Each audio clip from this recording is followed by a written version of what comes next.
എടാ എന്തിനാ നീ ഇങ്ങനെ ടെൻഷൻ അടിച്ചിരിക്കുന്നത്? അവള് വേണ്ടടാ നമുക്ക്. അവളെ വീട്ടുകാരെ മുമ്പ് വെച്ചോടാ നിന്നെ വേണ്ടെന്ന് പറഞ്ഞത്. വിട്ടേക്കത്. എന്റെ പൊന്നാളി, എന്തിനാണ് നീ പ്രേമ മണ്ണാങ്കട്ടെന്നൊക്കെ പറഞ്ഞ് നടക്കണം? നിനക്ക് നമ്മളില്ലേ?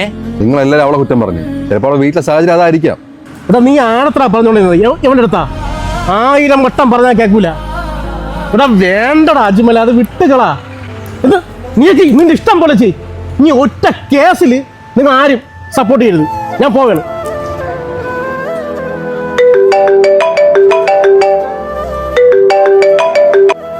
ഹലോ എടാ, ഐഷു പോയി. അവളെന്തോ കഴിച്ചു. സൂയിസൈഡാണ്. അവളെ വീട്ടുകാരെ മുമ്പ് വെച്ചോടാ നിന്നെ വേണ്ടെന്ന് പറഞ്ഞത്. നീ ഇഷ്ടം പോലെ നീ ഒറ്റ കേസിൽ ആരും സപ്പോർട്ട് ചെയ്യരുത്.